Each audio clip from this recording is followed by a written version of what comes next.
Kino nang matay ito isa? Okay. Kino dalam dia tumin na ito kay Gino. Tumin na kay Gino. Siya ang tao rin nila. Dah kami tani wise sih mah. Sila yang.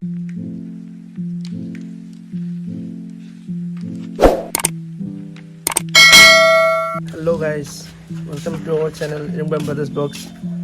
Masi Khoi video se kano cosmetics ki Khoi gi ai manaba ma dukan hangba ni opening ni na do ko ngasi hojik sakit obani lagi ko tunga da thok toine do opening to dum na yeng halake mayam da mama da su do ma koina new year gi video vlog number da da jaw mi ne ba do ina da su sila na ko ta so gi na moi gi bondu sing ai tare koi thungan da ni ma gi ngasi dukan sa di na hang budi hange do ma na pong ma gi dukan sa lau noi su yengo lau ai na hai ba do ngasi se sala ga do yam sing halake ma gi Anaoba hai di mana to za bi na ngasi yam sing halake chala ga do kai dukan no ma cosmetics mayam nupi sing gi anamba potchei phangani mai tai nam branded Lakme L'Oreal oina bani amana perfume ana na pathoro hai do ma na bana shi ba yam pura ma do chala ga jeng do jeng ma ka ana dum yeng halake do di phum na to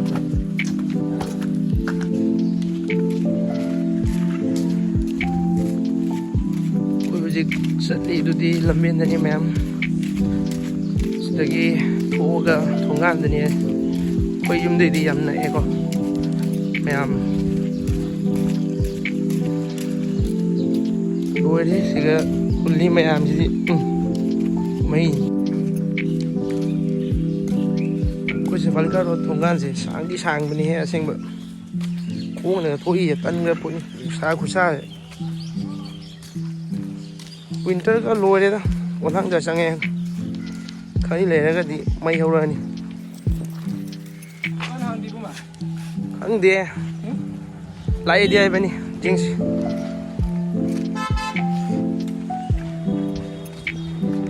unggan se yudi usale koi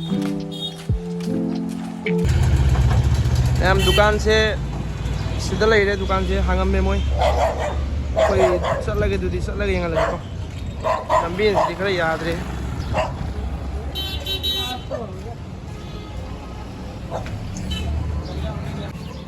Mujani na pham le ram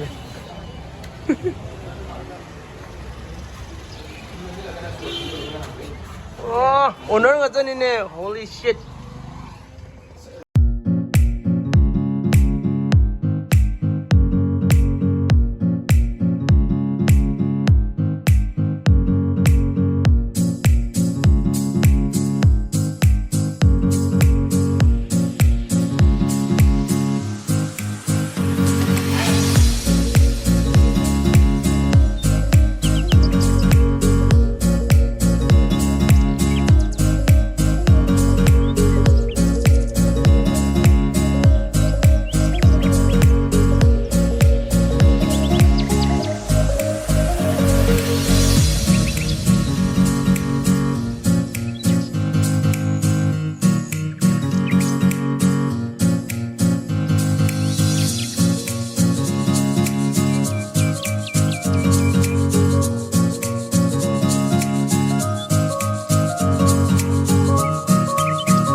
Saya mayam dah hai bagi betul ini perfume brand nggak salah ya betul sudah lah ya mayam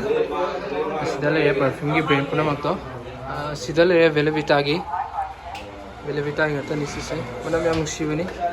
sudah honey ki lah ya sudah makal lah ya mayam ini pun udah paham sih deh titanium ki sudah lah ya Sini na pame, see you na idi yengan. Titanium. Asmal su, nungshi. Mayam laga koi bro ki dukan se yengguro. Ado manung da koi lala manung da sanga ga te yengguro di manung nungshi wadi phanga dong mande. Ado kai smaina brand su ngasi fawa putharak triya ba. Ado mayam na laga koi ki bro ki cosmetic dukan se da laga dum yingbi ba yani. My perfume se brand nga tani manung nungshi ba nga tani. LALA da te smaina ngasi fawa badi kanamna putharak posle tre kanza bada. Aina perfume ki collection ai su dum hari manam yam ai perfume yam use tawi ko ado sumaina perfume se ko manam nushi baina LALA da ngasi po phangna dre ba do ngasi gi na di yaar customer la ko hauna re customer ke nang ke kari no nang tawi se mathak si ke no nang mathai tai se okay sudah menunggu woi Makup dolai kalau aja jiko makeup ki pasai sudah CACHAR makeup patan itu selang makeup patan kayak ini makeup patan makeup patan semua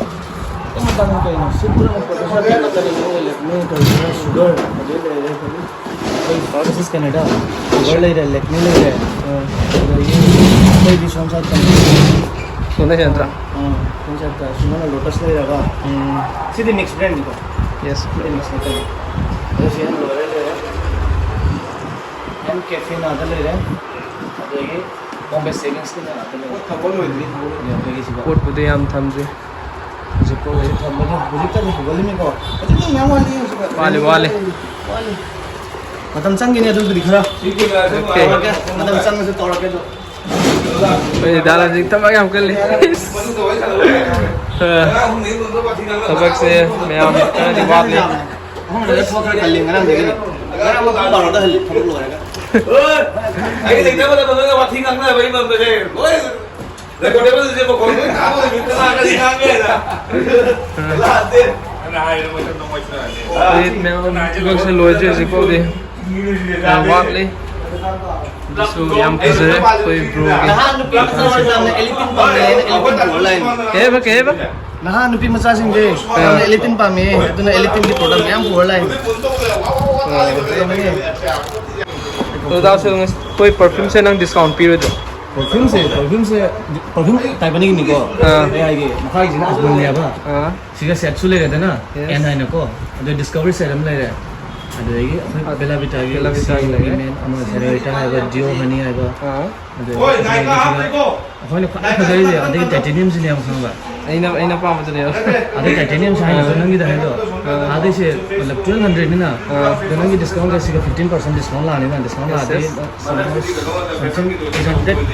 850 final la gane 825 mana bela vitagi dina 10% 10% na 10% ni yes brand se to ina la kane मेका असी के नंगी किनो कोई किने discount से perfume दा तरह नत्रगा makeup तो सुपीर लोपन मत सुने अबे नंगी नंग सपोज खल्लु ने को तंग नंग के नखगी बसत दस की लगन करा को दस की नंगी मतलब समथिंग अबाउट नंग सपोज खल्लु ने 1500 मोदम ने अब खादा मचान दको 300 को तो नंगी क्या कर बजाए 10 to 12 का जगह 12 15 वाला करने अब तो सब मिला के मतलब सब चीजों में 90% डिस्काउंट है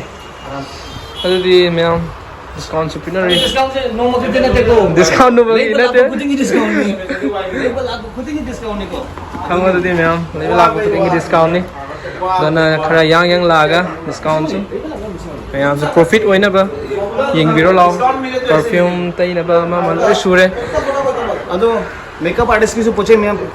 ओनली मेकअप आर्टिस्ट की तो मतलब पार्लर्स को द फंक्शन नहीं लेगी तो कोई पार्लर्स की मेकअप आर्टिस्ट की एक लोग को नमक फेशियल किट्स हम एवरीथिंग ईच एंड एवरीथिंग लोग को नमक ले ओके ब्रदर मैं ना पियो ना पूरा नहीं खा लेना था ओके केनो दाल दे तुम नहीं तो कहीं नो तुम नहीं कहीं नो शाम तो नहीं दाल नहीं तो नहीं वाह इसे को चले हम जिक kita हाँ masak mana tu na sekian tu price mana deh kamu dah kan dia makeup matang masak yang mau masak di mana tu sih manung dah ahum ga yawa ba tongali ro ase punmo ahum ga tongali ba ahum do karam no khang re siga su lai masak chamana khona hoy de na finding one ki lipstick to guy finding one ki lipstick ni thom bani cha khang le athi ba ma yam nungai do di mayang sigi vlog ase engbiba asi vlog se kesu ahin badi laite do koi brogi dukan hange na mayam lai halak pani cosmetic ki dukan do mayam na pura bani na dum laga lai ba yani de sa laining ba taining ba nupa ide na mana laite nupi ki hata ne video de dum to lai lai na lai roi do ai lai de bina ai hai na se perfume se de to badi kai lai do re office room se lai ne ba okay ne ne pra pose la na dia ro ga de yam nungai le bro wei seng bai ni ko dasal titanium ki se mina book tawra su ko ei ha se dum puthra ba ba book ti na te na hai ba de pada hera mini ma puja ma gi noi ki ram mo ram ne okay zar tudi mayam ngasi ki video series dum lo shan da ba tawge laga mem la pyu ko mem la pyu dukan da masak phajaba ko bane nupi ri sangak da ai kaino mayam laga dum engbiro do mathangi blog ta phangnar se do so du bagi matam phajana lai mayam okay see you later video number pada jong sak lo ba lak se ei di sa de ko mayam oi ta so yam pam se ye moi ti jong sak lo ba lai ta du ga yom hala da ban di mayam mathangi blog ta du phangnar si do yom cha ki am pam jai ni sa ina ta sanga ko no mayam mathangi blog ta du thengnar se okay